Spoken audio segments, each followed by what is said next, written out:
I now call to order the Society's 2,500th meeting.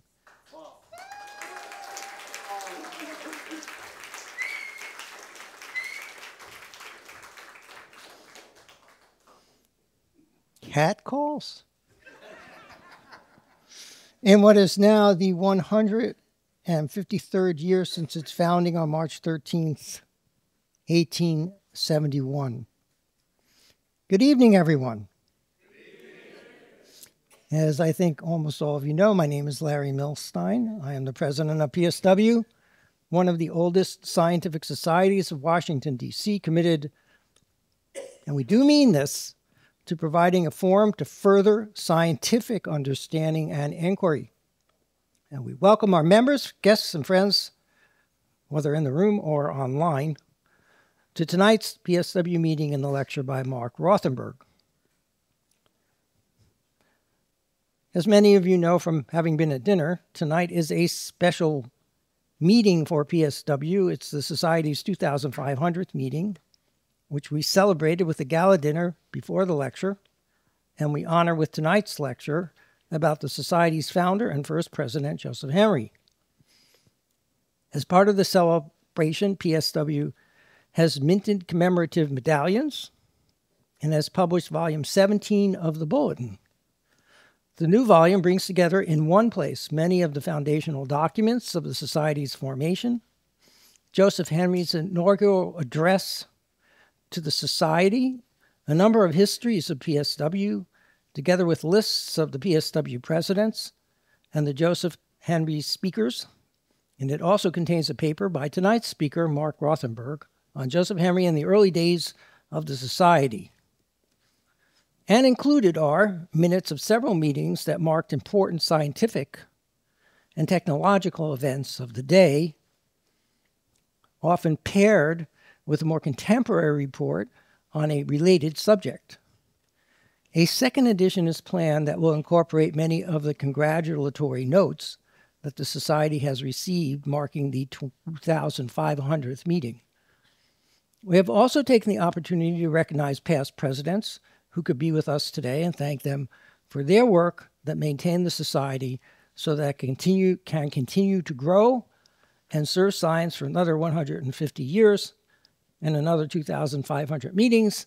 I will not be at all of those meetings, but let's have a round of thanks for our former presidents.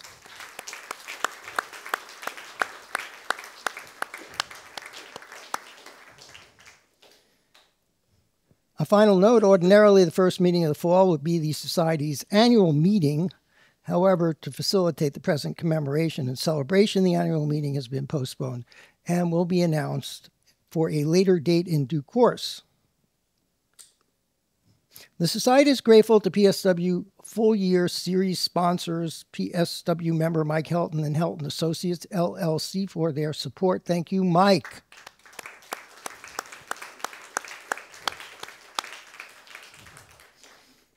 We are also very grateful to PSW member AC Charania for sponsoring tonight's lecture. It's his birthday, so a double thank you. Thank you, AC. And we also want to thank BAE Systems for their sponsorship, and in particular, PSW member Alberto Conti. Where are you, Alberto? Thank you, Alberto.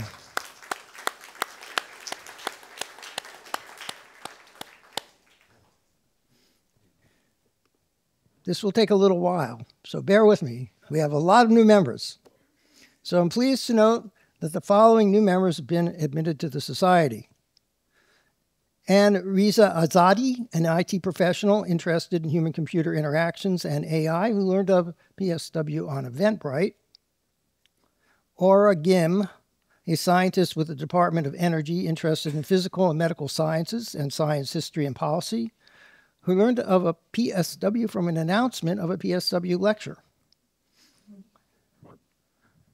Christine Leuenberger, program director at NSF, interested in science and technology studies and diplomacy, who learned of PSW from PSW member Frederica DeRema.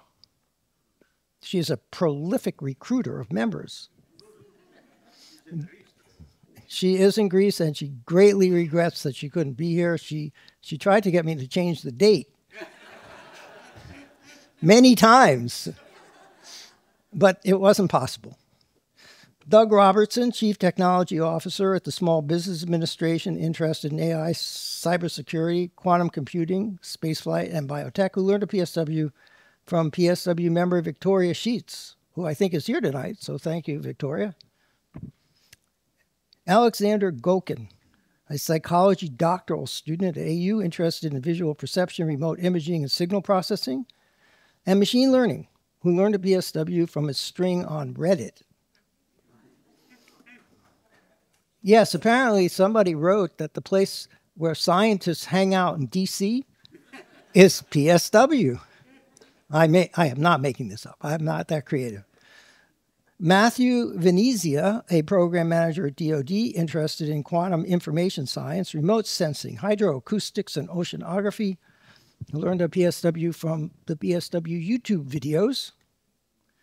Gary Reams, a national security risk analyst with SPA, also here with us tonight, interested in emerging technology, health, and archaeology, who learned a PSW from browsing for lectures in the capital region.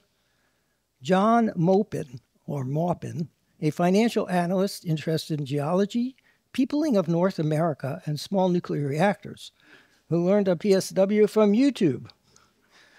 Yeah, well, that's a kind of eclectic mix.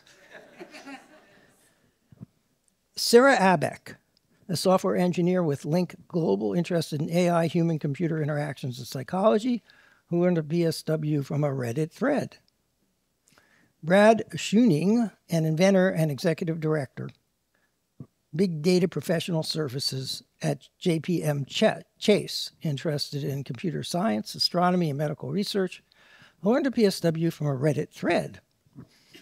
John May, a swimming coach who lives in White Rock, Australia, interested in physics, environmental sciences, and biology, who learned a PSW from YouTube. And he says he has been watching the YouTube videos from the earliest to the most recent ones. And tonight's speaker, Marc Rothenberg, who learned a PSW many years ago when he was first invited to speak here. Marc gave the lecture at the 2076 meeting, according to the website, which took place at Forbes Theater on May 12, 1997. This was before PSW began recording and posting meetings. Some of his interests will be clear from tonight's lecture, of course. If you're not a member and you're interested in becoming a member, you can access a membership application on the PSW website by clicking on the Join button on the home page at the upper right-hand corner.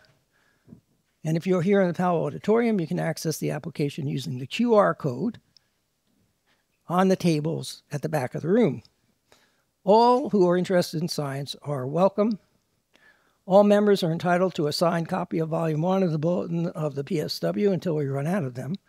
And if they so choose, to wear the ribbon of the Society. If you've not received your signed copy of the Bulletin as a new member, please see me after the meeting. Now, Recording Secretary Scott Matthews will present the minutes of the 2499th meeting and the presentation by Ben Schneiderman on human-centered AI, ensuring human control while increasing automation. Scott.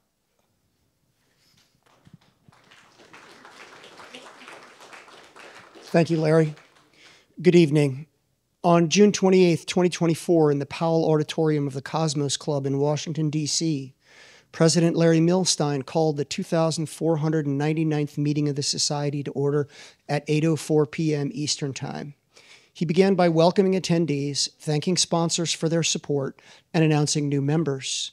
Scott Matthews then read the minutes of the previous meeting, which included the lecture by Mike Griffin titled Returning Humans to the Moon: How the United States Can Actually Get There Instead of Watching China Do It. The minutes were approved as read. President Milstein then introduced the speaker for the evening, Ben Schneiderman of the University of Maryland. His lecture was titled Human-Centered AI: Ensuring Human Control While Increasing Automation. The speaker began by presenting an optimistic view where, quote, human needs drive the design of AI, unquote. He showed examples of advances in human-computer interfaces which increase the effectiveness and ease of use of common computer applications. These included touchscreens, image tagging, colored hyperlinks, and data visualization. He then introduced and defined the term human-centered AI as a set of processes related to human-computer interactions and a set of guidelines for designing computer-based products. He stated that the goal of these guidelines is to, quote, amplify, augment, empower, and enhance people. Schneiderman then indicated that the rest of his talk would be divided into three main topics: HCAI, framework, design metaphors, and generative AI. While discussing the HCAI framework, he introduced the concept of balancing automation with human control. He indicated that this balancing actually constituted a two-dimensional space with the degree of computer automation on one axis and the degree of human control on the other. He gave examples of systems which occupy various regions of this 2D space: a music box and a landmine, low human control, low computer automation; an elevator and a digital camera, high human control, high computer automation; a bicycle and a piano, high human control, low computer automation; and a pacemaker and an airbag, low human control and high computer automation. The speaker then discussed the transition from older rationalist design metaphors to more modern design metaphors, which he stated as superpowers, teleactions, control centers, and active appliances. As examples of, quote, superpowers, he discussed digital camera controls and image manipulation, GPS navigation and navigation choices, text and search auto-completion, and spell correction. As examples of teleactions, he discussed the Mars rovers and the Da Vinci surgical system. As examples of control centers, he discussed air traffic control centers, hospital control centers, and terrorism control centers. As examples of active appliances, he discussed Google Nest, iRobot Roomba, cardiac pacemakers, and modern appliances like washing machines, dryers, dishwashers, etc. Schneiderman then presented a discussion of generative AI. He indicated that many of the generative AIs refer to themselves as I, as though they were people. Schneiderman feels that this is a mistake and that AI should be designed in such a way as to be perceived as tools, not people. He showed several examples of artwork and quote-unquote photographs generated by AI. He indicated that many of these AI-generated images required considerable human input. His further discussion of generative AI concentrated on risks, which he listed as fake images and voices, undermining democracy, massive surveillance, and cybercrime. He argued that job loss was not a realistic risk associated with AI. The speaker concluded his talk by saying that human-centered AI, properly designed, should reflect human values, help achieve the goals of individuals, and remain safe and trustworthy. The lecture was followed by a question and answer session. A member asked about the use of AI in the medical profession, specifically about anomalies versus general trends. Schneiderman responded that you can use AI to look for anomalies, provided you can define the anomalies. He said that the current use of AI in medicine seeks to process large amounts of data and to manage medical care at scale. A member claimed that AI was more dangerous than nuclear weapons and asked when to expect a change in AI that would lead to the destruction of humanity. Schneiderman responded that he did not agree with that assessment, but that he recognized three real threats from AI: malicious actors, biased training data, and flawed software. He said that he would rather spend his time thinking about and designing AIs with positive outcomes. A member asked about the wage reduction associated with AI. Schneiderman responded that AI will vastly expand markets and increase demand. He remarked that AI will likely reduce the number of jobs and therefore the wages in very specific fields, but that increased jobs and wages in other fields will greatly outweigh the losses. A guest asked what project or future work Schneiderman was most excited about in human-centered AI. Schneiderman responded that he was heavily involved in policy issues and government oversight. He said that he was fascinated by collaborations to ensure the safety of AI and the role that governments would play in this process. A viewer on the live stream asked about humans providing the goals and AIs handling the details. Schneiderman objected to the idea of letting the AI handle the details.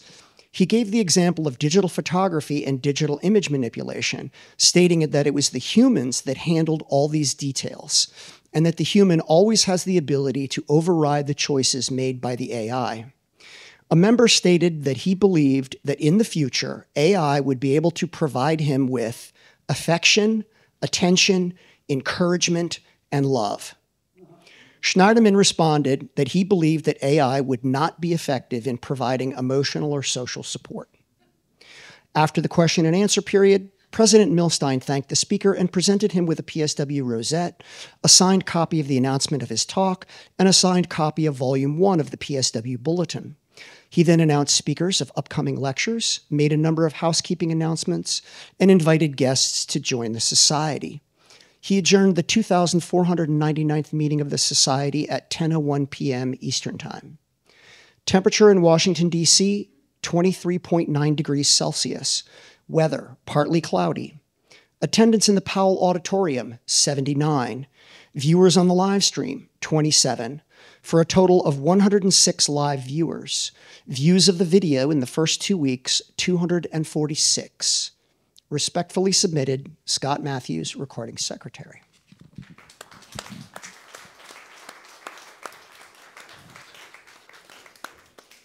Thank you, Scott, for that excellent job. Any comments, corrections, additions, modifications to the minutes? Hearing none, if you're online and you may have something to suggest, please submit it in the YouTube chat and we will consider it. But absent that, I'll accept a motion to post the minutes as read. I'll take a second. All members in favor? All members opposed? The minutes are accepted as read and will be posted to the website in due course. We now turn to tonight's lecture by Marc Rothenberg on uniting all the men of science in the city in one organization: Joseph Henry, the Philosophical Society of Washington, and the State of Science in Post-Bellum Washington. Marc spent nearly 30 years at the Smithsonian Institution with the Joseph Henry Papers Project. During his stint as editor of the Henry Papers, he oversaw the publication of volumes 6 through 11, documenting Henry's life in Washington. In addition to his work on Henry and the early history of the Smithsonian Institution, Marc also served as the agency historian for the National Science Foundation. And he's done work on the relationship between professionals and amateurs in astronomy and on the role of the federal government in the funding of science. Among many other publications, he is the author of a 2-volume critical and selective bibliography of the history of science and technology in the United States, and he served as editor of the Garland Encyclopedia in the History of Science. Garland Encyclopedias in the History of Science.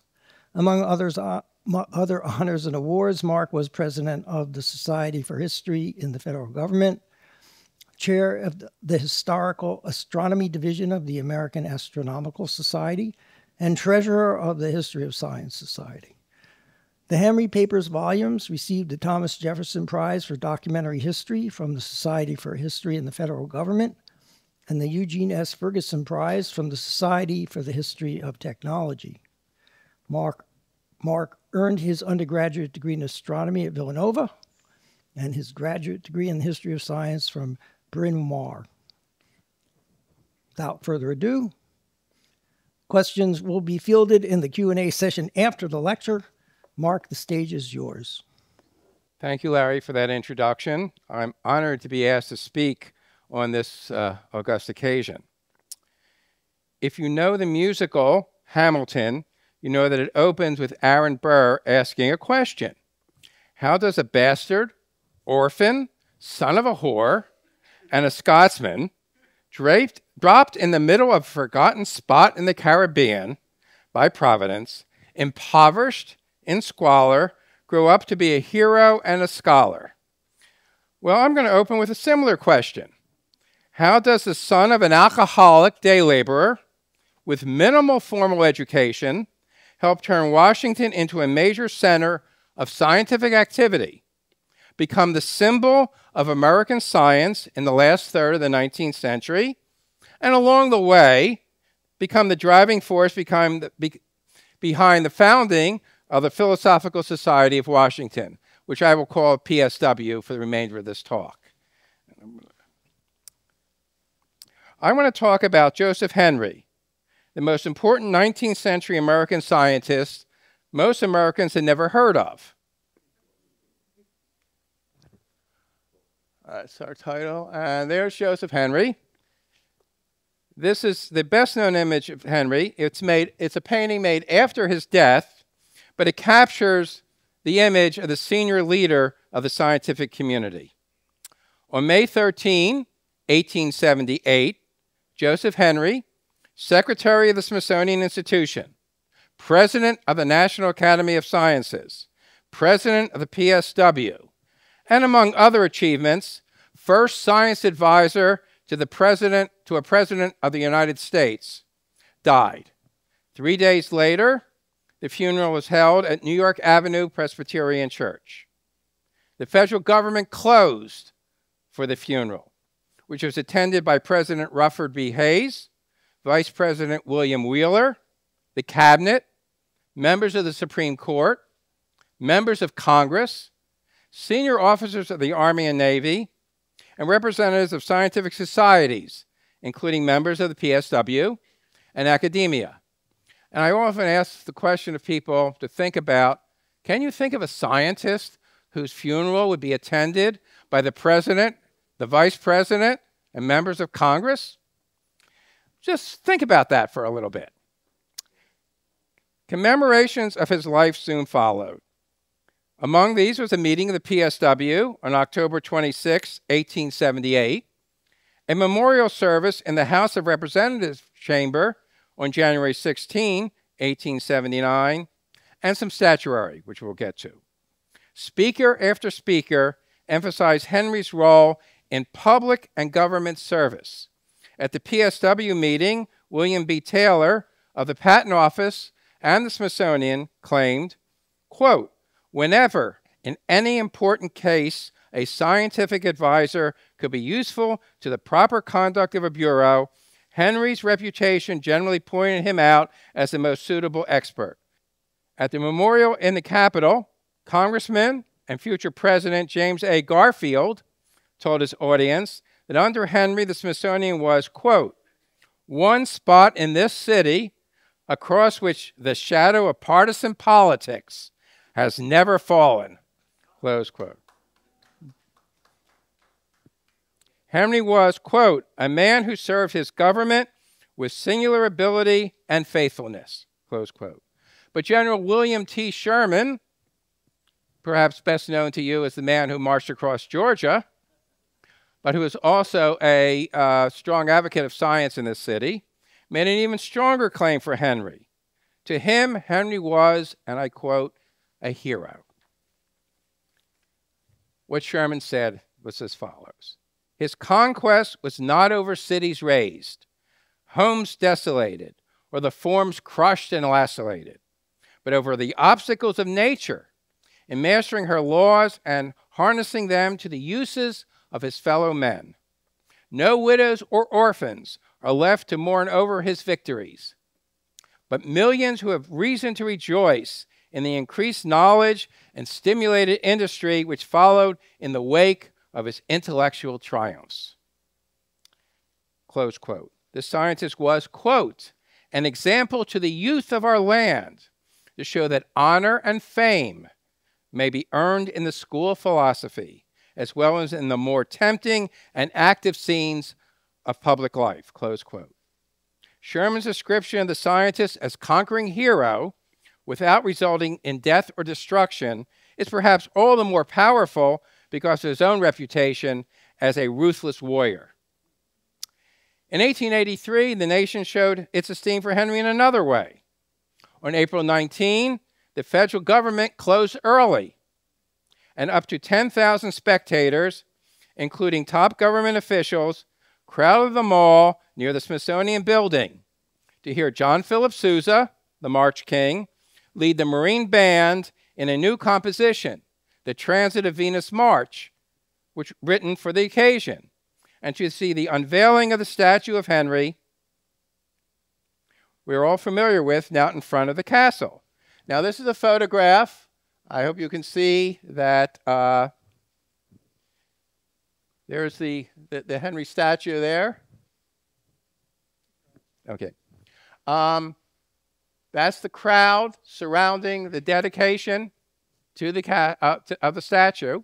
And again, I asked you to think about how many statues of scientists would attract a crowd like this. Now, the statue at that point was approximately 150 feet northwest of the castle, i.e., somewhere between the castle and now the Freer Art Gallery, or approximately in front of where the Ripley Center entrance is.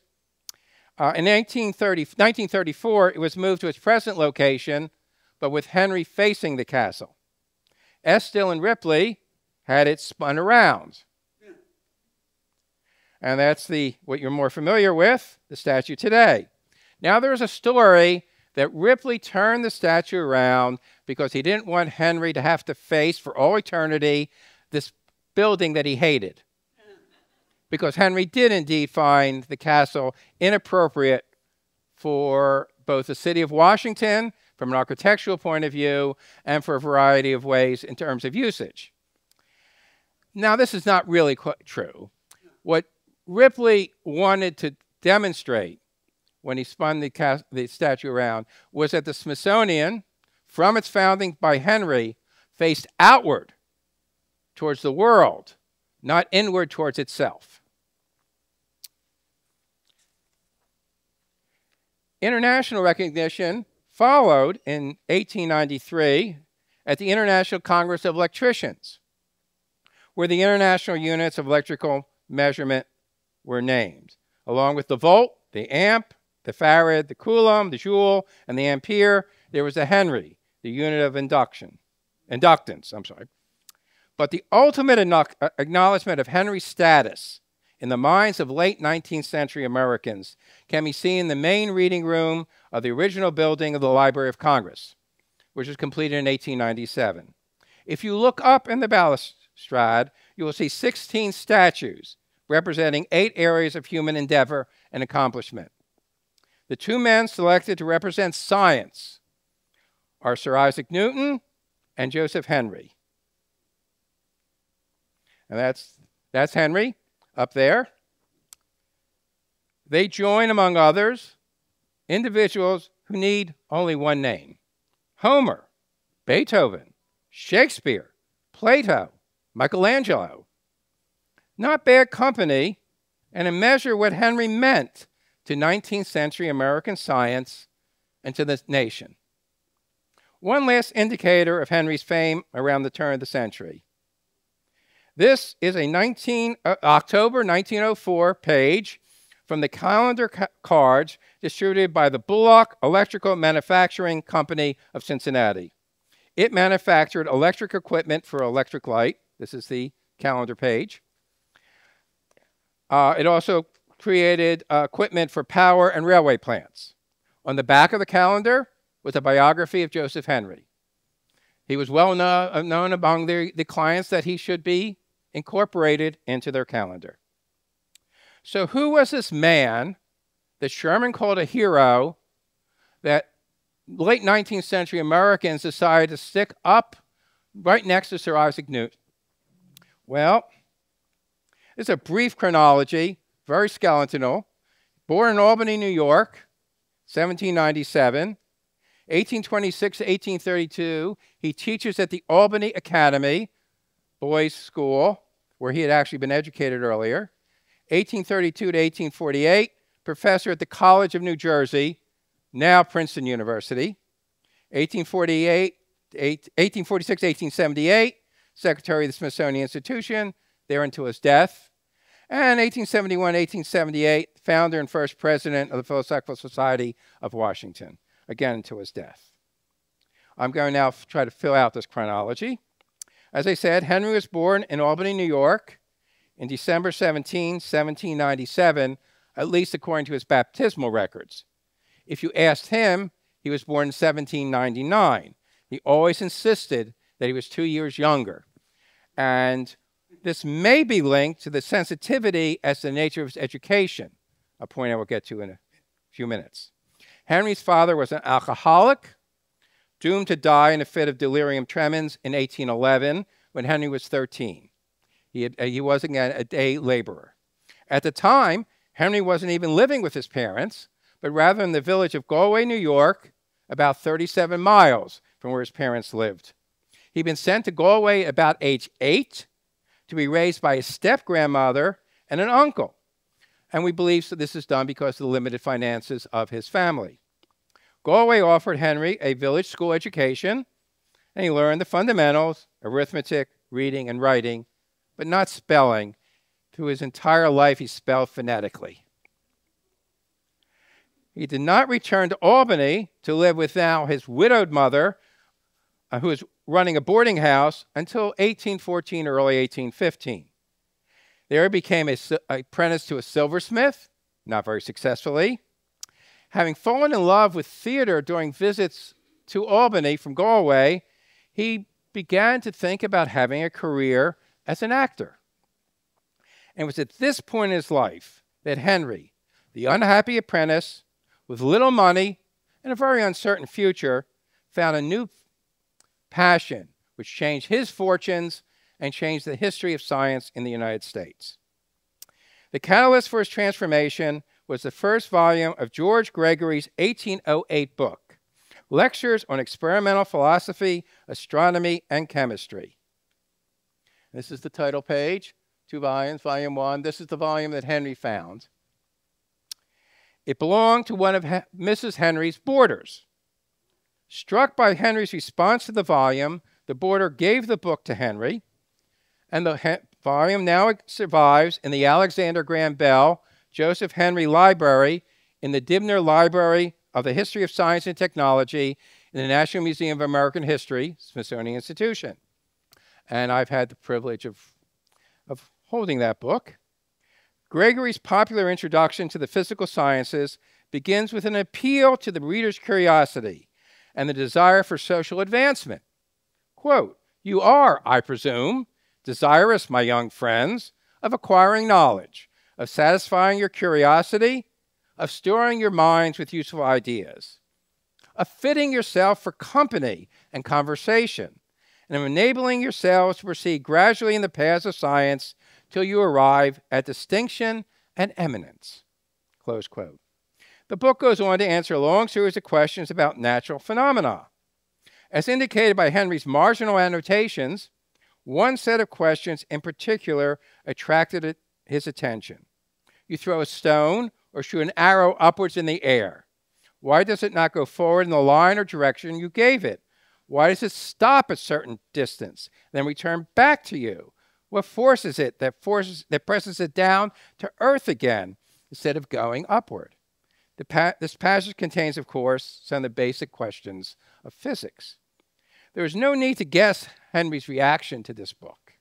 He summarized the book's impact in an inscription written in 1837 upon his presentation of his copy to his son, William, then 5, prior to Henry's visit to Europe.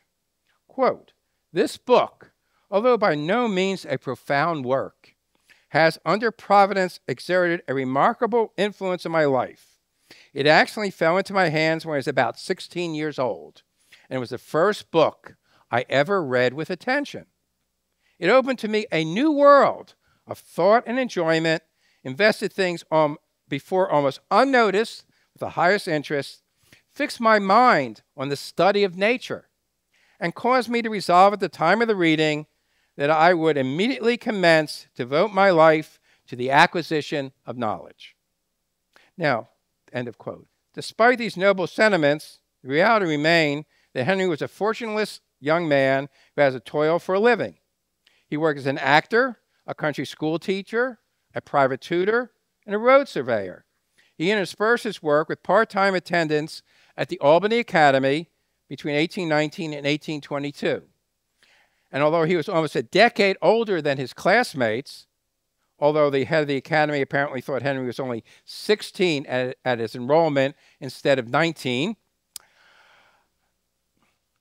catering to boys typically from the middle or upper middle class, the school paid special attention to math and physical science. At the academy, Henry caught the eye of the principal, T. Beck, who became Henry's mentor. This connection with the Albany Academy as a student and Beck's embracement of Henry led to his appointment in 1826 as to the Academy's faculty and as the true launching of his scientific career. In 1830, he married his first cousin, Harriet Alexander, whose father was a successful businessman and left extensive land holdings upon his death in 1809. Harriet was definitely middle class and a cut above Henry socially. Unfortunately, we know little of her influence on Henry, although it hinted in a few of Henry's letters to her, because Mary Henry, Henry's oldest daughter, destroyed her mother's letters as unimportant when writing her never-published Life and Letters of Henry. After all, it was her father who was the important person, not her mother. And we curse Mary Henry quite frequently during our work on the Henry Papers. Henry went on to become professor at the College of New Jersey, now Princeton, in 1832, and as first secretary of the Smithsonian in 1846, as I said. At this point in this presentation, I could explore Henry's scientific contributions in great detail. I will simply skim over them a bit. He was best known for his work on electromagnetism. He developed exceptionally strong electromagnets, and this is his famous Yale magnet made for Yale College and now at the National Museum of American History. Invented the first electric motor incorporating the continual reversal polarity of an electromagnet. And this is his motor. This is a replica in American history. As you know, not the way he did not invent a motor with rotisserie action. It was seesaw. He discovered that an electric current could be generated by magnetism. He identified both mutual electromagnetic induction and electromagnetic self-induction. Much of this work was done while he was at the Albany Academy. Now, if you know something about the history of science, you know that Michael Faraday was doing similar experimentation in England. And both their contemporaries and later historians have worried about the issue of priority. The consensus now is that the two men made similar discoveries independently and about the same time. On the other hand, Faraday was in a cultural center with journals and understood the importance of publication. The one thing that haunted Henry through his entire scientific career was there was always one more experiment to do. I'm not going to write it up until I get more data. Well, that doesn't exactly lead to getting your name next to a discovery. Now, Henry also examined the problem of lateral discharge, induction over long distances, and discovered the concept of the transformer. All in all, he provided the scientific foundation upon which the telegraph and the telephone, and hence the communication revolution of the 19th century, rested upon. Henry's role in the development of these inventions was not merely through publication. Let me jump ahead a little bit chronologically. Henry advised both Samuel F.B. Morse and Alexander Graham Bell on technical issues at pivotal moments in their work on their inventions. Morse while Henry was at Princeton, and Bell while Henry was at the Smithsonian. Henry's later dispute with Morse is well known. Henry's publications represented a threat to Morse's overarching patent claims. But Henry's assistance to Bell is perhaps less well known, and I think worth acknowledging. In a March 1875 letter to his parents, Bell wrote of his meeting with Henry at the Smithsonian on March 2nd, 1875. He makes clear that Henry's positive reaction to Bell's presentation of his apparatus was important to him in moving ahead with his invention. And Bell concluded in his letter, quote, "My visit to the Smithsonian Institute seems to me to be the brightest spot in my whole life," close quote. And again, jumping ahead, after Henry died, Alexander Graham Bell purchased Joseph Henry's private library for a reasonable sum of money, which gave the widow a very nice cushion, the widow and 3 unmarried daughters. Later, the Henry Library and Bell's Scientific Library were given to the Smithsonian. Bell also told the local telephone company that Mrs. Henry should have a free telephone for the length of their lives. So he understood Henry's role. Now, I want to give you a sense of the breadth of Henry's interest in physics beyond E&M. He published on optics, molecular forces, and terrestrial magnetism. Using a thermoelectric device, he measured the temperature difference between a sunspot and the solar surface, the first time this difference was empirically decided. He made major contributions in the field of acoustics. He carried out empirical study of phosphorescence, a phenomenon now recognized as ultraviolet light emission. But let's go back to the early 1830s, because in the context of the story I want to tell, the significance of Henry's success as an experimenter while at Albany was not actually in any of his specific contributions to knowledge, but it led to his appointment to Princeton, both because he was a well-known scientist and because he was a good Presbyterian. Again, you may not know, Princeton College, back then, the College of New Jersey, was a Presbyterian institution. And this was an appointment with the support of the Ministry of Albany. Now, why was it important to get to Princeton? Because he became part of the extended scientific community in Philadelphia and met and became friends with his partner in later transforming science in Washington, D.C., Alexander Dallas Bache. I'm showing this is Alexander Bache. Some of you may know him as Bocce, but in Philadelphia, we know him as Bache. I've heard both pronunciations. Now, there's no question, I would argue, that Bache is less known than Henry, although in many ways equally important to the history of American science. His background could not be more different than Henry's. Bache, born in 1806, died 1867, born in Philadelphia, was the great-grandson of Benjamin Franklin. On his mother's side, he was connected to the leadership of the Democratic Party in Pennsylvania. His grandfather, Alexander James Dallas, had been Secretary of Treasury under President Harrison, and his uncle, George Dallas, was President Polk's vice president. He graduated first in his class at West Point in 1825 at age 19. After 3 years in the Army, he resigned to join the faculty of the University of Pennsylvania. And in November 1833, he met Henry when Henry visited Philadelphia. Bache left Philadelphia in 1843 to become superintendent of the Coast Survey, which under his leadership became the largest employer of scientists in antebellum America. This was the first step in the movement of the science center of gravity of science in this country from Philadelphia to the nation's capital. A second step occurred when Bache was named to the first Board of Regents of the Smithsonian Institution and successfully maneuvered to have Henry, his friend, named as the first secretary. Between them, Henry and Bache dominated Washington science for a generation. But Bache was a government employee, and he was dependent upon an appropriation for his agency, and to a certain extent had been identified with the Democratic Party. So he also became incapacitated in 1864 and remained so until his death in 1867. Henry, on the other hand, was free of direct dependency upon the appropriation and the federal hierarchy. So he had independence to be a government advisor without worrying about at least some of the pushback.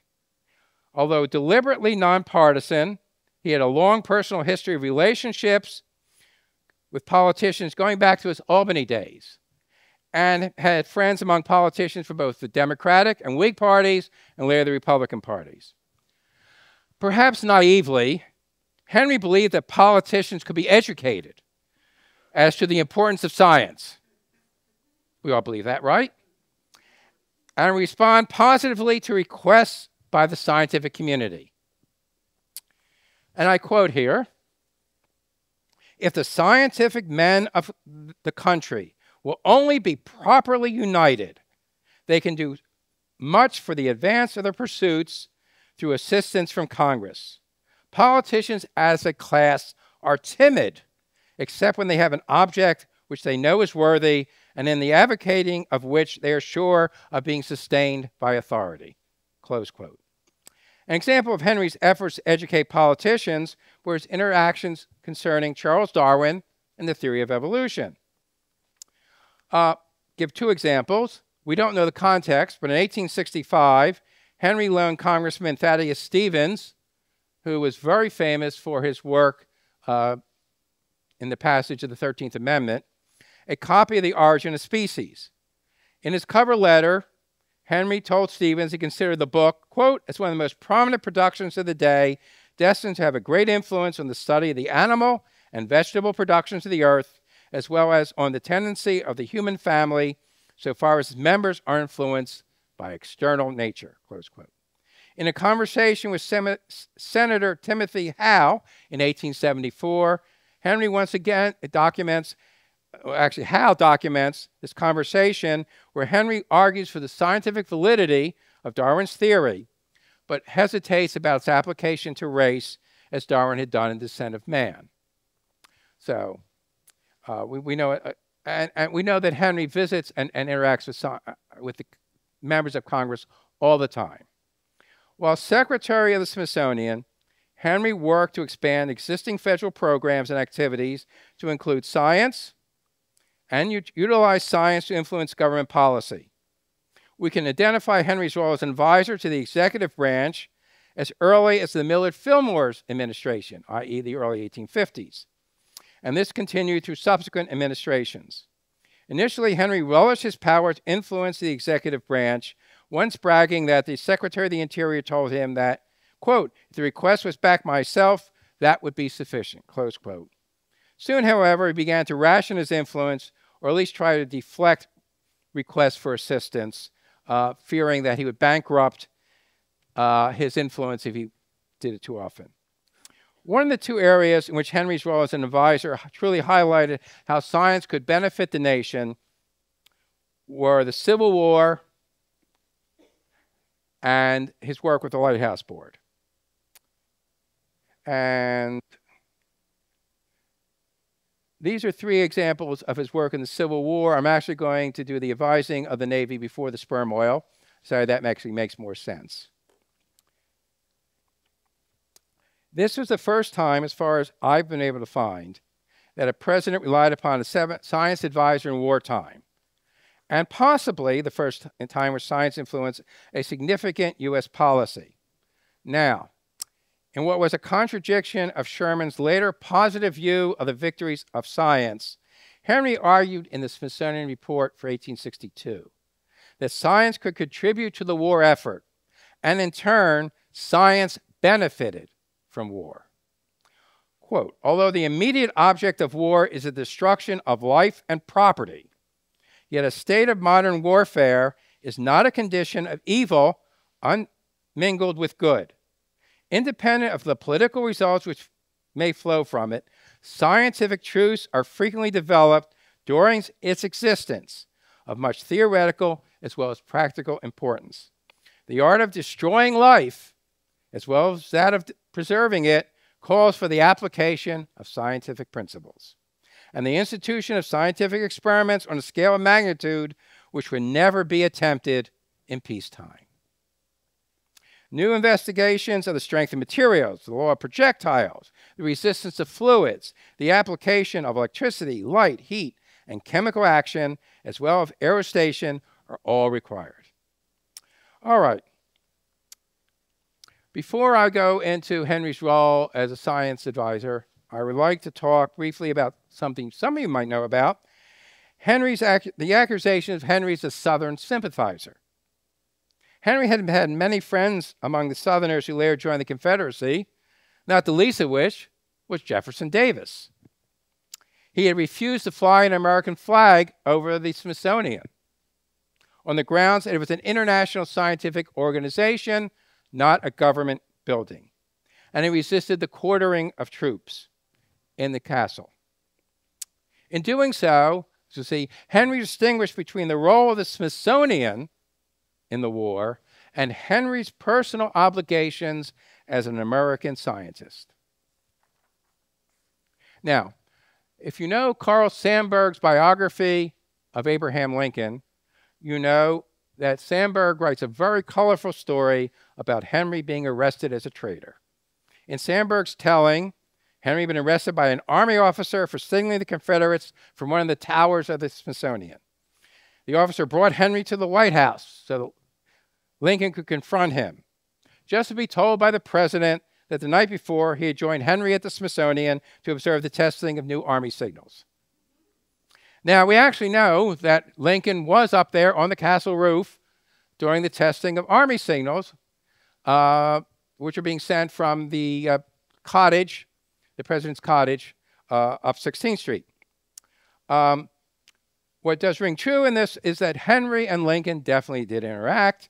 There is another telling, this time by one of Lincoln's friends, the journalist Noah Brooks, in a publication of his days in Washington, about a shopkeeper coming to the White House to complain to President Lincoln about lights he's being seen on the castle roof, clearly signals to the Confederates, to which point Lincoln introduces the shopkeeper to the man he's been talking with here in the White House, Professor Joseph Henry. So, you know, there are numerous documentations of the Henry-Lincoln relationship. Now, my first example of Henry as an advisor to the Civil War was one in which science was called upon for information, but it also may be an example of the lack of certainty to the extent in which science actually influences presidential policy. Ambrose W. Thompson controlled a large tract of land on the scientific side of the Pacific. That's this area right here, where this is the south. That's the south coast of what is now Panama, near the Costa Rica border. He urged the government to use this land for the resettlement of the enslaved African Americans to be freed under the Confiscation Act of 1862. The mining and sale of coal deposits on the land was to provide financial stability for this colony. In May of 1862, Henry was asked by Lincoln and Secretary of State William Henry Seward to see if the coal would actually, in fact, support a colony. Henry thought not. His first love had been geology, and he knew that this was inferior coal. But to be sure, he turned to J. Peter Leslie, one of the country's leading geologists, for an independent opinion. Leslie confirmed Henry's evaluation. The coal was of no commercial value, and Henry provided Seward with both a written and oral report making this point, and then was subsequently shocked to learn that Lincoln was reluctant to give up the idea of resettlement. It turns out, actually, it was Seward who had found great opposition to the idea among Central American nations, who persuaded Lincoln to drop the idea based on politics, not on science. And also, perhaps Lincoln's distaste for the corruption which surrounded the venture may have also played a part. It isn't clear whether the scientists, having made their pitch, actually were the deciding factor. A clear example of how science, both pure and applied, aided the war effort is the Permanent Commission of the Navy. During the early years of the war, Henry asked by various departments of the government to provide advice on topics dealing with military technology. To ease his burden, he asked the Navy to establish a commission of civilian and military scientists to evaluate issues of military technology. And in February of 1863, Secretary of the Navy Gideon Welles established a commission consisting of Henry, Bache, and Admiral Charles Henry Davis. They were later joined by Bache's assistant, Joseph Saxton, and General H.G. Barnard. The commission held over 100 meetings, evaluated more than 300 proposals and inventions, and issued more than 250 reports evaluating warship design, signaling systems, torpedoes, underwater guns, and other ordnance. Most of these proposals were rejected as impractical or lacking improvement on established methods, although a small number were recommended for testing. And what I'm going to show you now is this is a sketch that was contributed by one of these inventors. And at the bottom, there's a report. There is in fact, the written report. I don't think I will read it to you. On the illustration is someone called Thomas Taylor included. The bottom, commission's evaluation. Mr. T. Taylor's plans follow: a smoke shell and a punching ram. The use of suffocating missiles, and that's what you're seeing here in the illustration, of this kind have existed under various names, but in later times entirely abandoned, giving place to the present solid hollow missiles. Moreover, this particular mixture of chemical ingredients would be more dangerous to friends than foes. And the second, there is nothing in this plan which alters the repeated expressed opinion of the Commission with regard to the movable rams of this nature. At this meeting, the Commission actually issued 9 separate reports evaluating various inventions. And what basically these men did was save the government lots of money, lots of time, and move the issue of government support of these inventors from patronage and political support to hardcore scientific and technological evaluation. Now, but Henry's most important contribution to the nation before, during, and after the Civil War may have been the 25 years he spent on the United States Lighthouse Board. In the fall of 1852, President Fillmore appointed Henry as one of the 6 members of this newly constituted board. And Henry was chair of the Committee on Experiments till his death and chair of the board from 1871 to 1878. Now, the Lighthouse Board oversaw an activity which spanned the country. In 1852, when it was established, it had an appropriation of $500,000. I want you to contrast that with the Smithsonian appropriation that year of $30,000. This was big money in 1852. By the time Henry had died, the budget was over $3 million. They oversaw all the activities of the lighthouses, and Henry took his responsibilities very seriously, spending anywhere from 6 weeks to 2 months annually on the Lighthouse Board. Basically, he took his vacations working at the lab that the Lighthouse Board had established on Long Island. Henry replaced a politically partisan approach to applied science technology with one based on merit, experimentation, and expertise. And the Lighthouse Board, became a center for basic and considerable amount of applied research in optics, thermodynamics, and acoustics. Now, Henry's Civil War research centered on applied thermodynamics, specifically lard oil. Due to Confederate raiders preying on the U.S. whaling fleet, the price of sperm oil used in lighthouses to fuel the lamps has skyrocketed, and Henry was asked to find a substitute. He discovered that lard oil would work, and he continued with experiments looking at the possibility of substituting petroleum products or electricity for the lard oil or sperm oil. In 1864, he was projected to save the government $40,000. After his death, Representative Garfield estimated that Henry had saved the government roughly $100,000 a year over the last decade. And Asa Gray of Harvard, who did a separate computation, said it is well over $1 million by finding cheaper sources. This is applied thermo. Henry basically was looking at temperature and how bright a light you could create. Okay.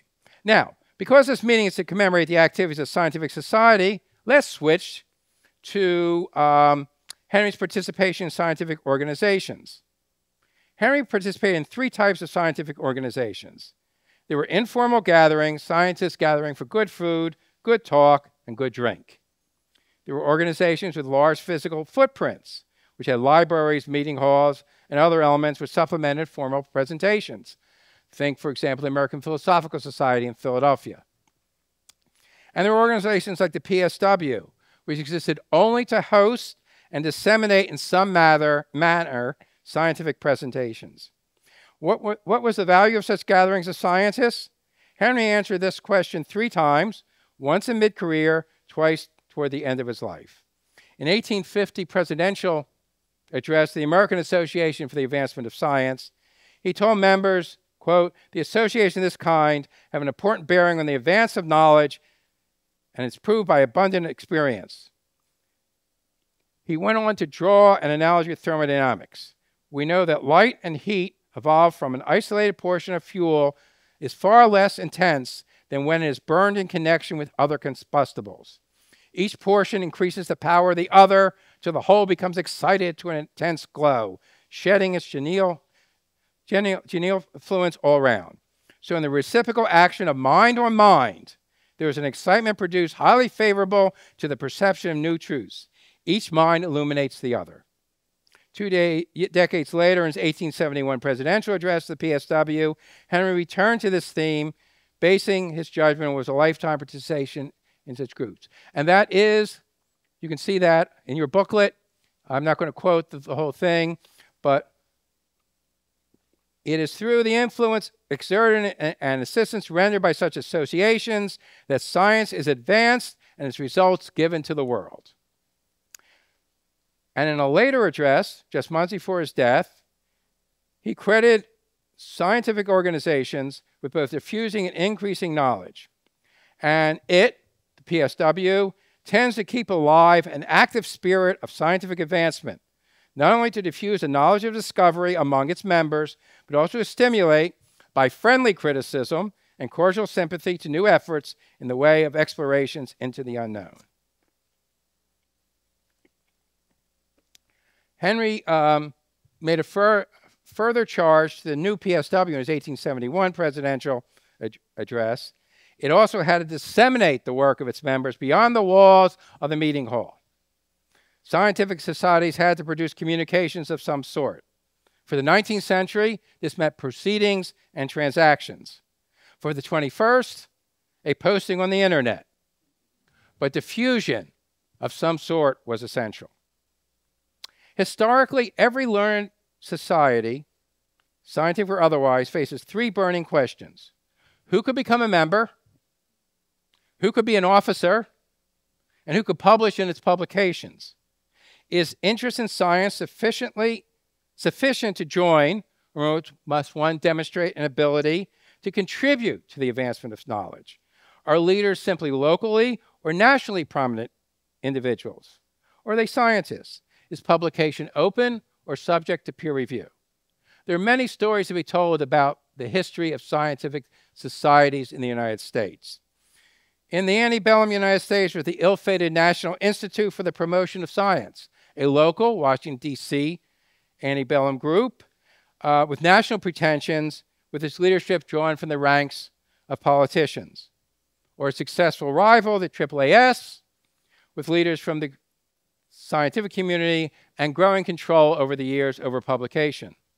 There is a turn of the 20th century American Astronomical Society, with a huge debate over whether to restrict membership to professional scientists or to allow amateurs in. Now, we're going to focus on societies that Page and Henry were instrumental in establishing or leading, And in fact, some of these were mentioned in the video we saw up at the banquet.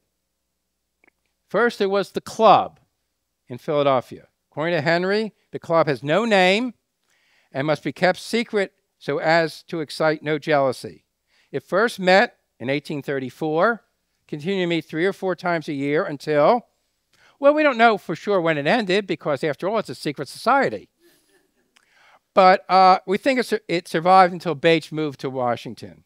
Membership was limited to the leading physical scientists in Philadelphia and the surrounding commuting area. It was an elite group which provided a focused discussion at a higher level than was available at the American Philosophical Society, which was the alternative in Philadelphia.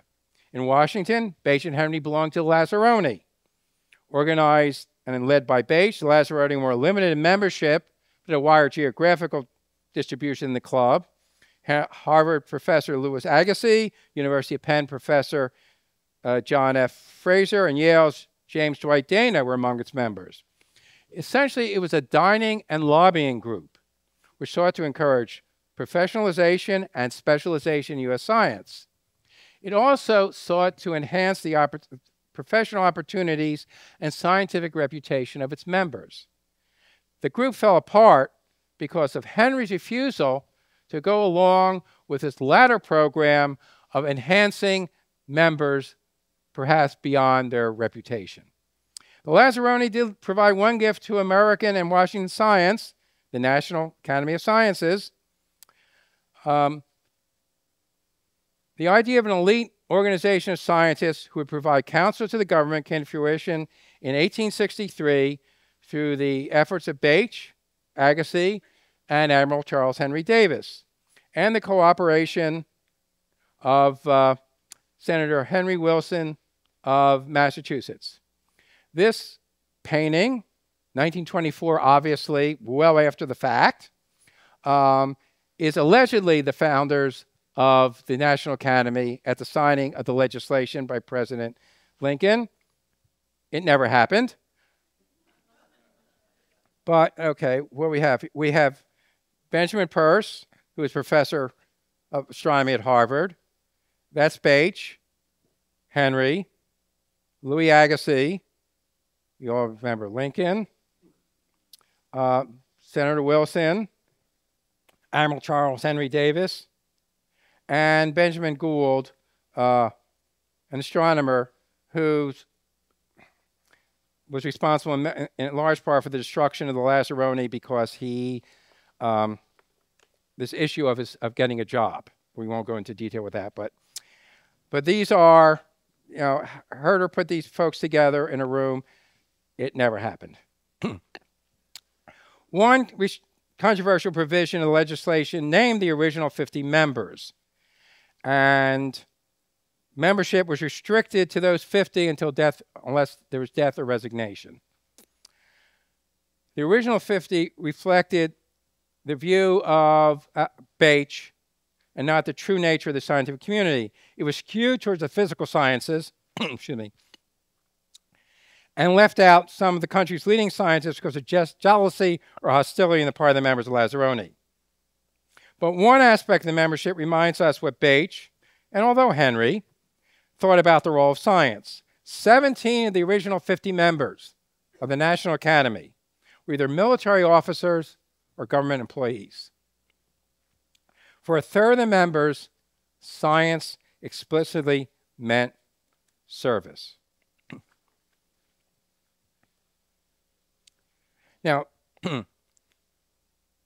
despite its Washington roots, the 19th century National Academy was, in fact, a national institution. And I said the National Institute, this local scientific society, had dissolved in 1862. So what sort of organization did the local scientists have for scientific exchange? The answer for many years was the Saturday Club. You did hear about the Saturday Club at the banquet. Titian Ramsey Peale and George Schaefer, both examiners of the U.S. Patent Office, established the Saturday Club in 1854. It continued until PSW was founded. It was a gathering of scientists and those interested in science for, in Henry's words, social meetings for discussion of scientific subjects and general scientific conversations. The Saturday Club was a source of pleasure and profit to Henry. Questions are frequently proposed and observations made which give rise to interesting associations, according to him. But there was a limitation. It'd be more profitable, according to Henry, were each member in turn obliged to present a subject in form of communication prepared for the purpose.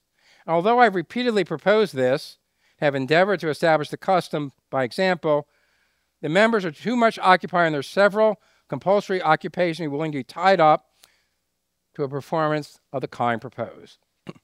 And Henry really, really hated the fact that there was no local scientific organization. He kicked around the idea of maybe affiliating a local organization with the National Academy. Essentially electing local associates to the National Academy who would represent a local scientific organization. But as you know, the actual solution to a lack of a local scientific organization was quite different from anything affiliated with the National Academy.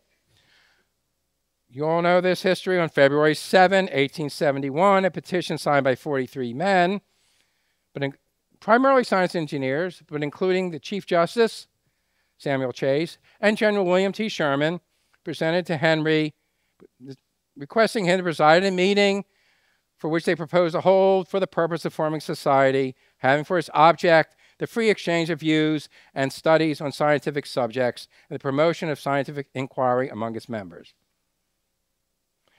In response, Henry, in fact, called the meeting. Now, a little interesting problem here.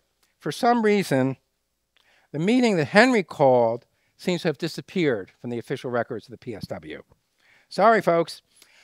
The above quotation about receiving the petition was from Henry's diary entry of March 6. There is no question this meeting was about the formation of the PSW, although Henry calls it the Washington Philosophical Society. Henry even tells us what the leadership would consist of: a president, 4 vice presidents, 2 secretaries, an executive committee of 9 members, which is how the PSW was organized. But the Bulletin of the Philosophical Society of Washington states that March 13 was the first meeting. So is this the 2,501st meeting? Actually, no. This is 2000. The March 6th meeting is a pre-meeting. It's an informal meeting to explore the issue of whether or not we should actually organize a society. But it is important. I would ask that remember the March 6th meeting be added to the prehistory of the PSW. The important takeaway from this, of course, is that when the community wanted to establish a local scientific community, it went to Henry. And of course, Henry took leadership and was reelected first president, reelected every year until his death. It was at the PSW that Henry gave his last scientific presentation, March 24, 1877. 2 weeks later, December 5th, he was struck by an attack of paralysis, and that marked the beginning of his last illness. Now, a little postscript. Well, actually, before I do that, what was Henry's final talk? It was a talk on his research in abnormal phenomenon of sound, which he had made while investigating foghorn signals for the Lighthouse Board. And he was taking this very practical application of acoustics and looking at some of the theoretical questions it raises. But we explain knowledge in terms of theory, but we're also worried about how this knowledge can be applied in the real world. Okay. To the end of his life, Henry thought of science as useful and in service to the nation. Now a postscript. 7 months after Henry's death, John Wesley Powell, explorer, geologist and anthropologist, called a meeting at his home to launch a social club for scientists. The result was the organization whose clubhouse we're now meeting in. The Cosmos Club was not founded as direct rival to PSW. Rather, it was founded to complement it. And to forestall any bad feelings, the membership of the PSW was invited to become charter members of the Cosmos Club. My own speculative belief, and I can't document this, this is speculation, is that Powell recognized that there was a void left when Henry died. Who would take on his mantle as a new leader of the scientific community in the halls of Congress and the offices of cabinet members? I think Powell thought he could, maybe, and so the Cosmos Club as part of his plan to bring together the community of scientists. That's my speculation. That's for another talk. Almost 153 years after these 43 men petitioned Henry, the PSW continues through its presentations to carry out Henry's charge to the organization, to diffuse knowledge and to stimulate scientific advance. Here's to another 2,500 presentations. Thank you.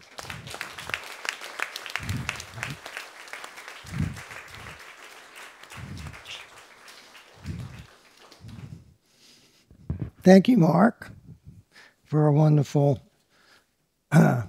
summary of the history of Joseph Henry and kind words about PSW. So we have a very rich tradition to uphold, and I hope you'll all contribute to it.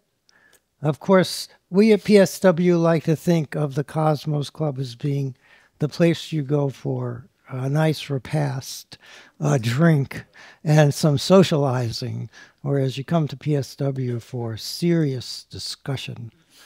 I think maybe the lines have blurred a little bit over the years. All right, so we have time for some questions.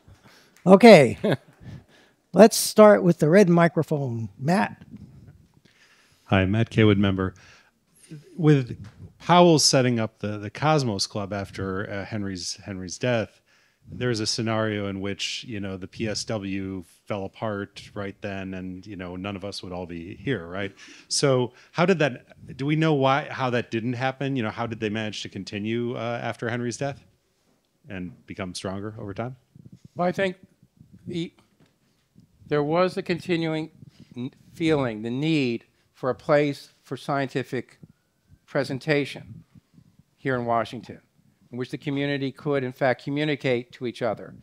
The Cosmos Club was never not at that point set up for that kind of formal exchange of ideas. There was informal idea exchange.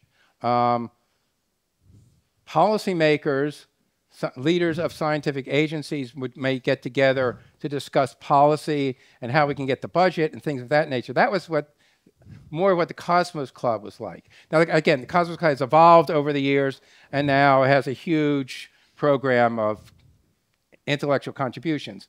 But I think there was still that void, that need, and the community wanted it. Our history says they were set up as a purely social club because PSW was very stuffy and apparently didn't have any even meals until like the 400th meeting, but maybe I'm wrong about that. I believe Powell also liked to smoke cigars. Yes. He liked to play billiards too, and we have his billiard. He was one-handed, but Yeah. he used a special billiard item, which is upstairs in the billiards room here at the club, see? Because the club was a place for billiard cigars. And all right, we'll go to, I think, the blue microphone. Maria Zemankova, a member. I enjoyed you having our historian at the National Science Foundation, where both of us were there, and I enjoyed your lecture. My question is, in your opinion, as a historian of science at large, was there a golden age for science and the acceptance or support of science in the US public ever? Or what can we do for it to happen? It's nice small questions Oh, for you. boy. Thank you for that one. I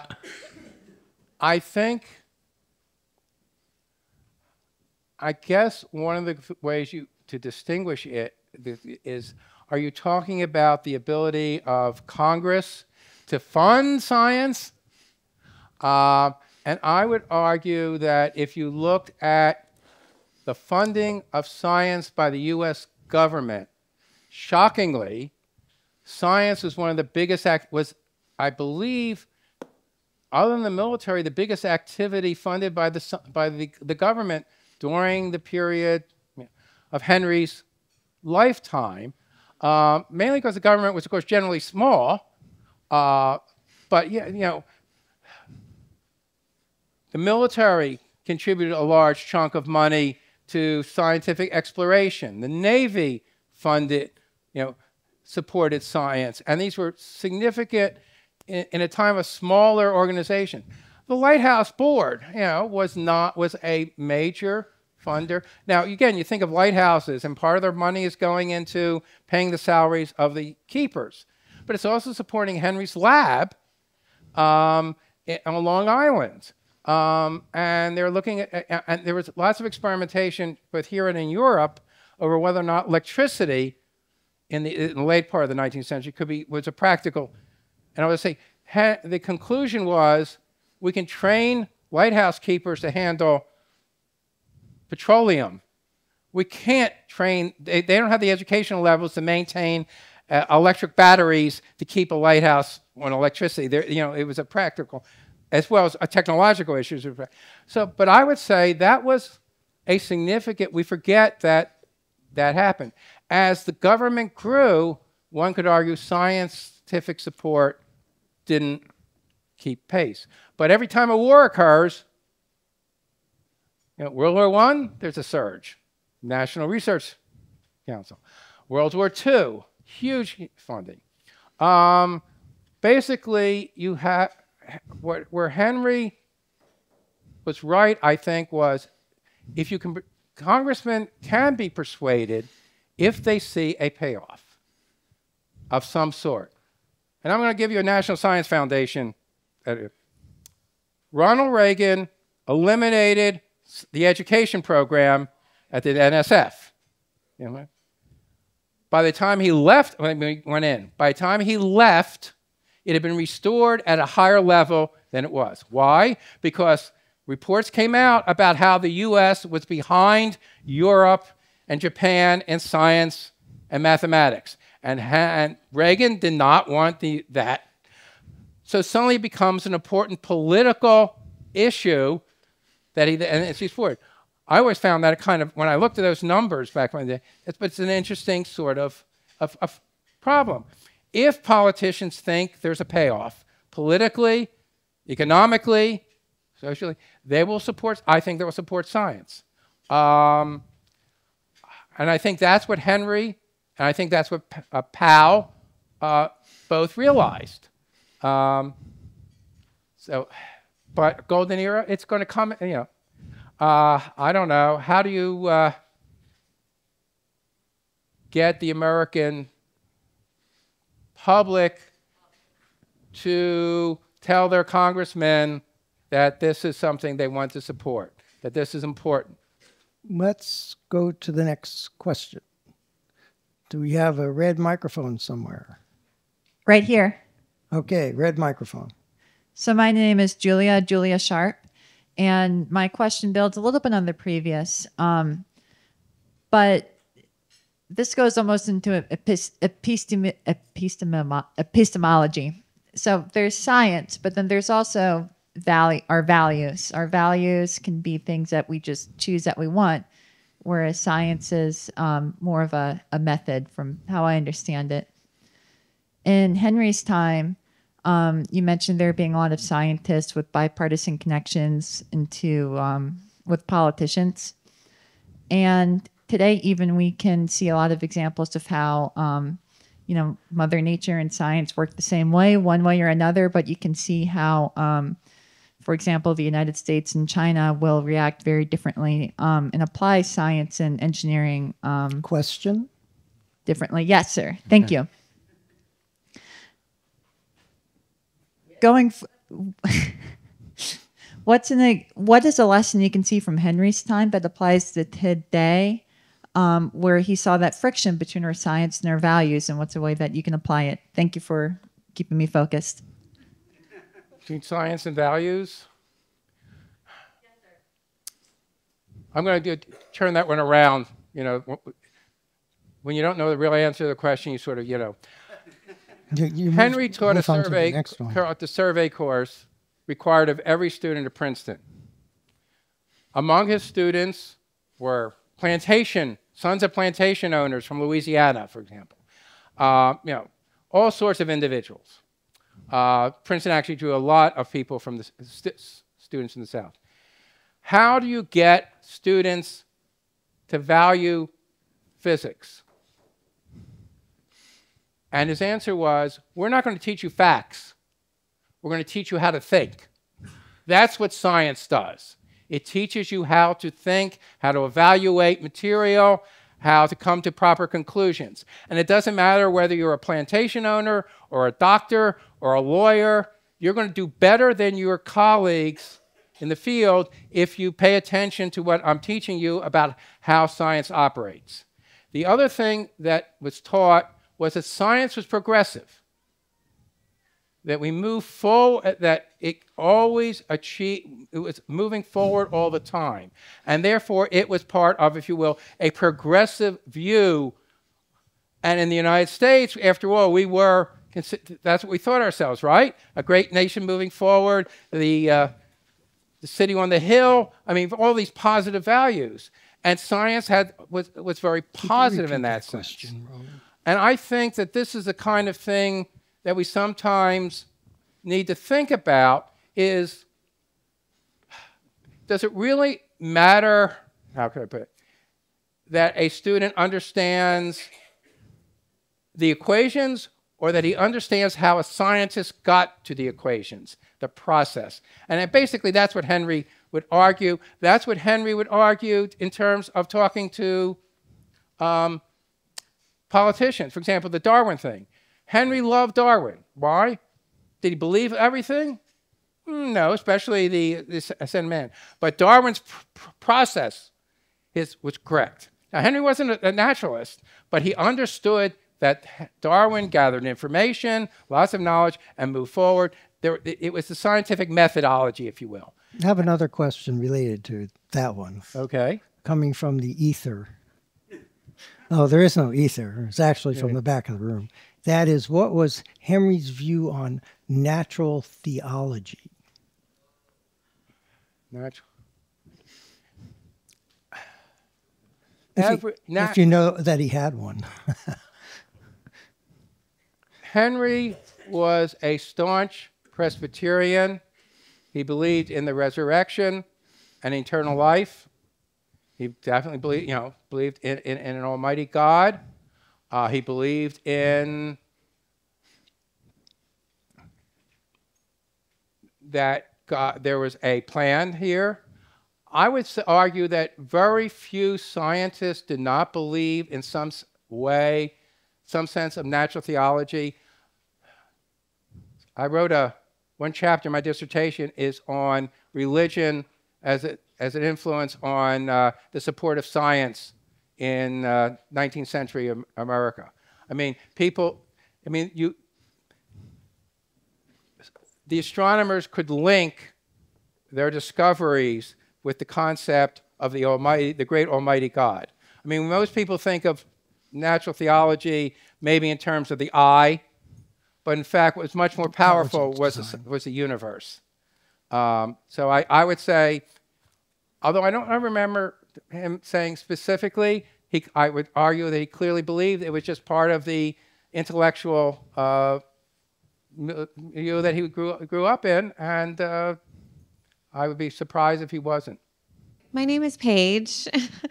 I'm curious just to hear a little bit more about what his vision was for the Smithsonian Institution, like long term, and maybe just like what did he maybe seek to accomplish through the Smithsonian Institution? if you feel comfortable answering, I'd also like to know how well you think the Smithsonian Institution currently aligns with that vision that he had, or maybe even if there are some things you think that they could do to better align with his vision. Thank you. Boy, you're getting some questions that have a lot of... If you know the Smithsonian legislation passed in 1846, it was a political compromise drawn up on the last day of the congressional session, rushed through without a whole lot of thought. It made the Smithsonian,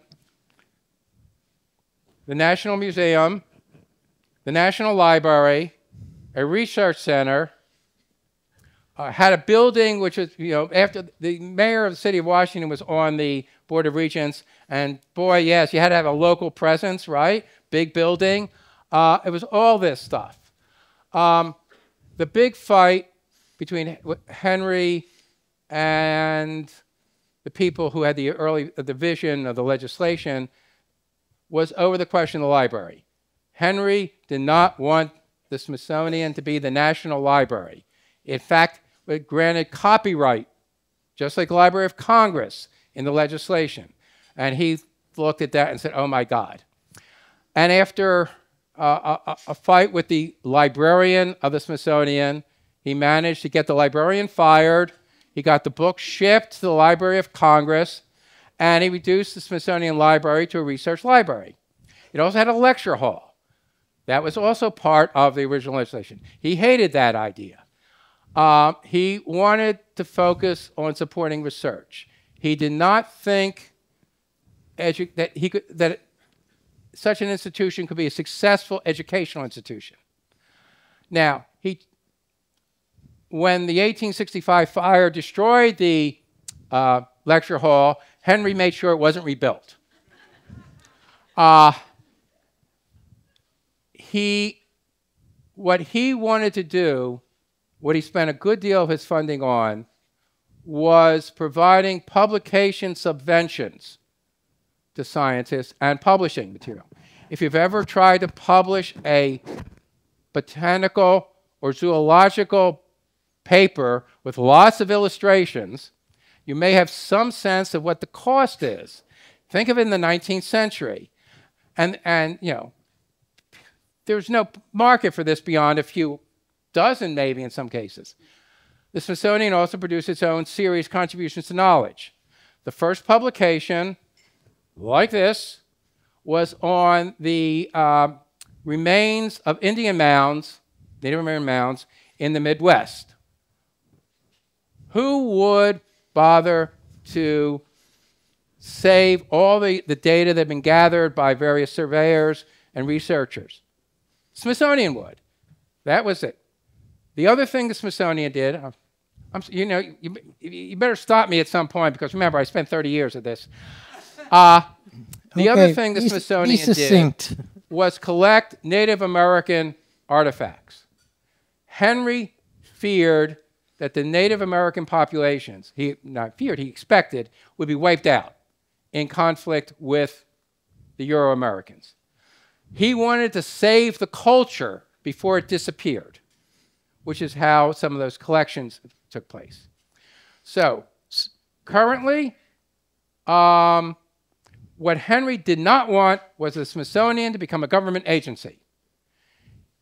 What he did was accept the government collections and accept an appropriation from the government to fund this. But that was the National Museum, and that was over here administratively. The Smithsonian was over here. Smithsonian was independent of the government. Well, that is the most radical change, was that the National Museum essentially disappeared. It is now part of the Smithsonian. The secretary goes up to the Hill every year, and we ask for money. And that is, the biggest difference, and that's what Henry would have if he's looking up from down there, looking down from up there, that's what he would hate. But among the programs, the research stuff, he loves. Okay. So I want to add a little bit here, because one of the original founders of the Smithsonian was Baird, who was a naturalist. Yes. And he contributed his collection of a million or so biological specimen. And they also had a deal with the military, that wherever the military went, they collected biological specimen and they sent it off to the Smithsonian. And to this day, how many of you know one of the most important things the Smithsonian does that very few other institutions in the world do anymore? Does anybody have any idea? That's right. They are, at least they were, a leading institution for what we now call systematics and we used to call taxonomy. And they hold many, many, many of the type specimens for many species, which are the canonical, empirical standard by which you judge whether one animal that you've caught is this species or that species. And they have millions of these things that they preserve. And unfortunately, people don't really know about this. They don't understand the Smithsonian's role. It's the #1 place for this sort of thing in the United States and one of the leading institutions for it in the world. And it really deserves a lot of support. You know, we all talk about molecular biology and we know about proteins and we know about artificial intelligence, predicting protein structures and getting us drugs. But at the end of the day, biology is about what's out there in the world. It's about natural beings in the world. And somebody has to go out there and catalog those things and find them because we don't know about 90% of them, even of the large ones, let alone the microbes. So anyway, my aside there. 1876 centennial. When it closes, trainloads of goods are shipped to Washington from Philadelphia. And the Arts and Industries building, which you all know next to the castle, is the first national museum building. That is a government building paid for by the government to house the national collections. And Henry is very happy to move the stuff out of the Smithsonian into that building. Again, he's maintaining, it's only the last 2 years of his life, this fiction, because it is really a fiction, that there's an independent Smithsonian from the government. Anyway. Yeah, but they're mostly not civil service, so. Right? What? In the Smithsonian, a lot of employees are not civil service. Oh, no. Yeah, they're now civil service. Oh, yes. Oh, okay.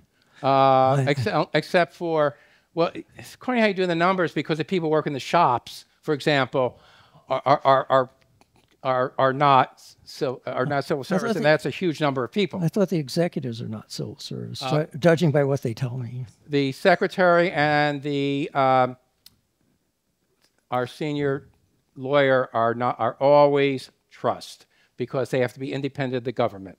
Secretary always is paid out of the endowment. Name? Member? David Rosen. I'm a lifetime member. Question: in these letters by Henry, does he mention other people who famous people like Solomon's, that freeman who was working in this, who was a freeman, Marsh and Cope, you know, Bone Wars. Is there any color in these letters? Solomon worked for Baird, actually, in terms of the hierarchy. Henry mentions him in passing, but really, he and Baird, Solomon and Baird are very close to each other. Now, Henry's in correspondence with everybody and anybody in the American and European scientific communities. As I was saying, we had papers from well over 100 depositories from 15 nations, sometimes 20. You never know how many nations you've got because they keep splitting and combining again. So our number, every time I did a report, the number changed because of that. But he was in correspondence throughout the world. But that was more interesting, by the way, if you want to talk about color, is that Henry had a lab assistant in Princeton who was a mulatto and helped him in his experiments in this laboratory in Princeton. Kiprian Ivanov What was the state of scientific publishing at the time that PSW was founded, and how did the scientific publishing boom change the organization? Okay. Interesting. Publication, as I said, particularly of natural history, biological materials, was very, very expensive. And what the Smithsonian did was provide publication subventions to authors to produce their monographs. They also published for free in contributions to knowledge. Scientific American was beginning at this point. But the truth is, most of the scientific material that Henry would have been familiar with was coming out of England, for example, or France. I mean, there's a great... One of the things the Smithsonian did under Henry was a scientific exchange in which Smithsonian would collect publications from American scientists. It wasn't the publication cost per se sometimes that interfere with diffusion. It was shipping costs. Of course, you had sending thing across. So he would collect materials and send them to his agents in England, in France, and in the German Empire. And they, in turn, would distribute what Americans have been publishing to Europeans, and in turn collect publications from the various journals to send back to the United States. This was a very important activity to overcome the barrier of getting material in an international basis, which I think was the most important thing. Silliman's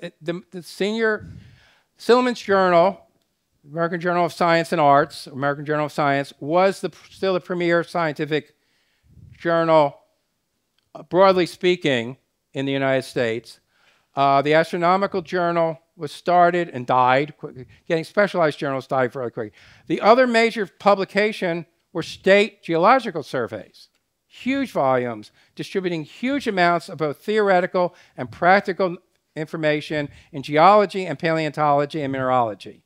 So what I just said was the government was a very useful supporter of scientific publication. The legal field was dramatically changed by the legal publishing revolution. Presumably, something similar happened with the scientific publishing revolution, and as a gathering of scientific minds, there's a difference between presenting things in person and presenting things on paper. So an organization dedicated to the meeting of scientific minds would probably change. I can Actually, in some ways, one could argue that Henry Oldenburg, Secretary of the Royal Society in the 1860s, created the revolution by creating philosophical transactions, because that is, for the first time, before that, scientists communicated by correspondence generally. But now you have a journal. Yes, every scientific society ultimately wants to produce a proceedings and a transactions, whether it's the American Philosophical Society, the American Academy of Arts and Sciences. This is, as Henry tells the PSW, you form a society, you distribute it, you publish. And that starts in literally the 17th century. That scientific organizations publish their presentations in one form or another. I could add that you can see the evolution of whatever influences there were. I can see the influences in the evolution of the Bulletin of the Philosophical Society. So it started out publishing relatively short pieces about what was presented at each meeting. Like the longest one might be 3 or 4 pages. And in later volumes, they start printing full-blown articles of many pages. And then they decide they're not going to publish in the bulletin anymore. They're going to take all of those minutes of meetings and they're all going to combine them in the publication of the Washington Academy of Sciences. And at some point, they were being picked up and published in Science, but they wanted the Washington Academy of Sciences publication to be the publication of all of the writings of the local smaller scientific societies.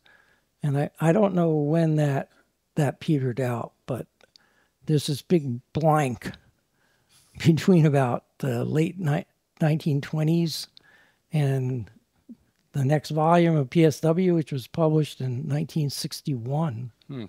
And then there was nothing until volume 17, and volume 17 really isn't, I mean, with all due respect to myself and Robin, it's not really the same kind of thing as volumes 1 through 16. It's a compendium, and hopefully we'll have a chance to publish something more along the lines of original scientific contributions that is useful today. But clearly, we're in the midst of a revolution today because everybody's moving to the web.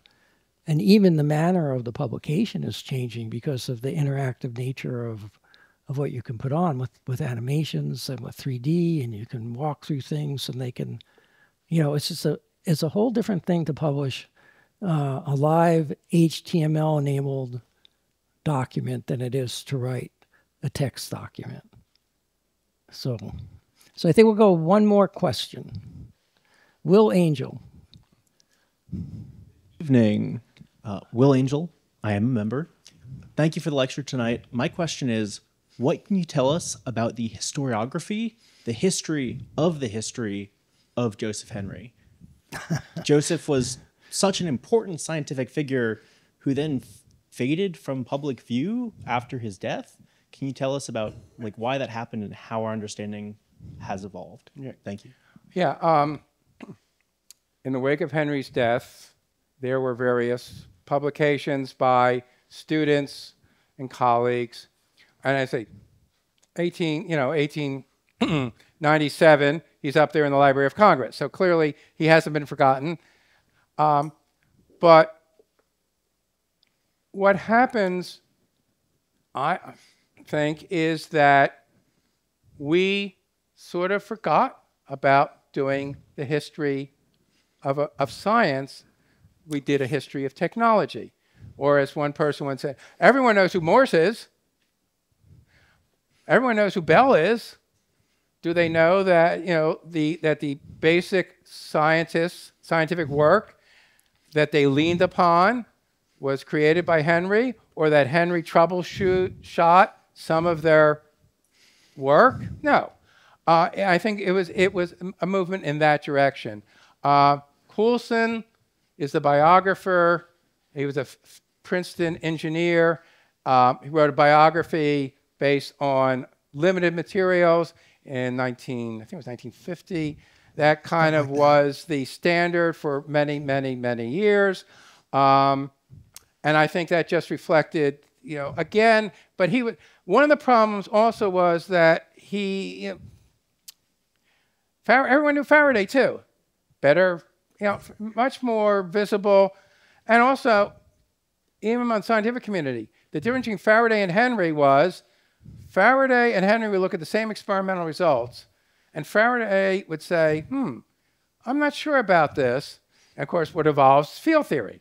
Henry looks at the same experiment. I mean, we have some documentation, and Henry says, I can fit this into Ampere's electrodynamic model. He doesn't see what Faraday sees. So Faraday becomes the person that people think about when they think about this.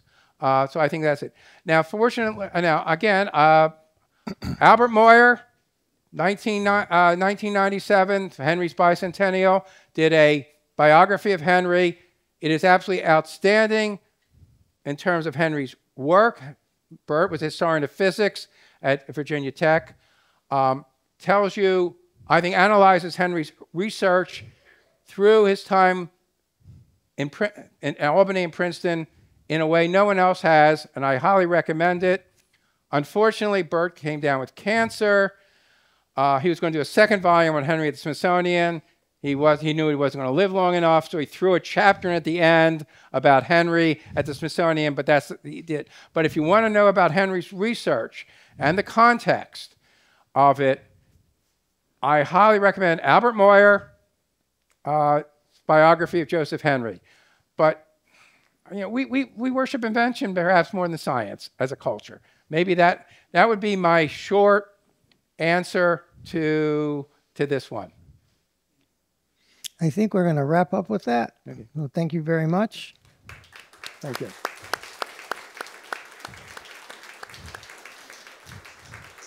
So before you go, we have a few gifts, which I'm going to give to you in a virtual way as befits the modern age. Okay. But the real material is actually here, and we'll give it to you before you leave. Yeah. One thing is a framed copy of the announcement of your talk, a rosette, right, which is emblazoned on its sides with 3 stripes evocative of the symbol for inductance. Okay. And a copy of Volume 1 of the Philosophical Society of Washington, wherein you will find, as you probably know by now, yes, the formative paper. I wonder if you knew this. Yeah. You will find an article explaining a method for calculating pi to 30 places. Okay.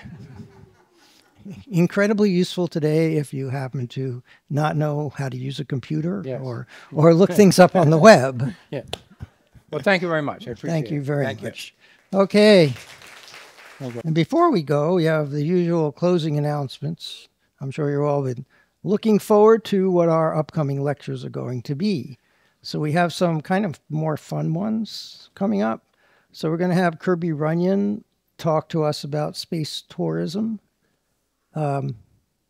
Taking off is kind of funny, but it's an interesting topic because we are looking at in the next decade a lot of people being able to at least go on a suborbital flight and increasing numbers of people being able to get into orbit. Commercial space stations being launched, and I don't know if they'll be inhabited by the end of the next 10 years, but sooner or later.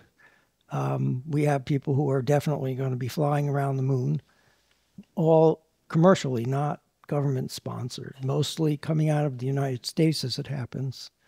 And it is a golden age of commercial space development right now. So that should be a fun talk. And in the interest of full disclosure, Kirby does run a company where he tries, he does get people to have various kinds of experiences related to these kinds of access to space, including going up in planes and experiencing weightlessness, or going to a place where the terrain resembles Mars, or going to some of our launch facilities and having tours. And I should say he is classically trained as a PhD planetary scientist who's actually proposed a really interesting definition of planets when he was teamed up with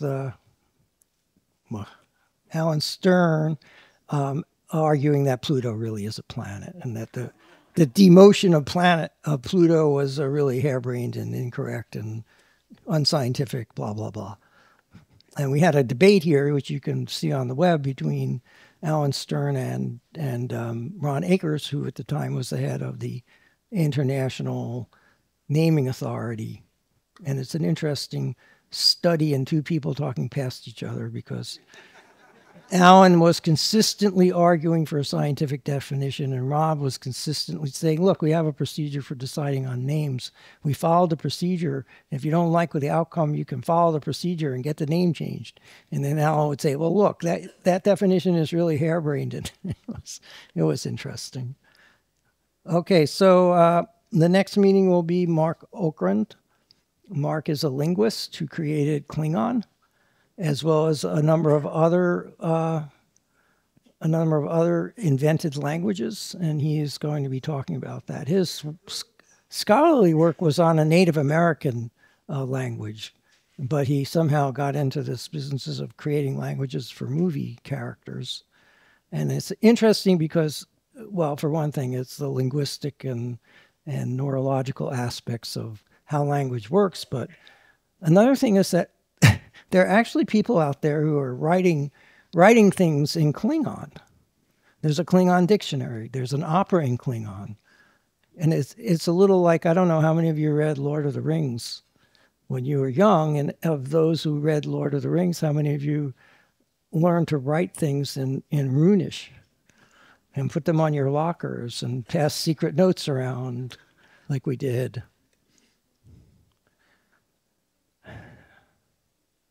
In any case, we then have Alexandra Gade, who is a professor at Michigan State University and runs the Facility for Rare Isotope Beams, where she makes exotic atoms and studies nuclear structure. That should be an interesting talk. We are working on November 1 and November 22. On December 8th, we have Joanne Hewitt, who is the director now of Brookhaven National Laboratories. And she was, I believe, the chair of the recent decadal survey of priorities for particle physics in the United States. And I think she'll be talking about the prospects and priorities of the particle physics community. And December 20th is to be arranged. We'll post, of course, further commitments to the website as soon as we have them, so please keep checking there. Let's thank our crew for the work that they did tonight to make everything happen. Thank you very much. And with that, I will take a motion to adjourn the meeting. Do I have a second? All in favor? Anyone opposed? Too bad. Meeting is adjourned.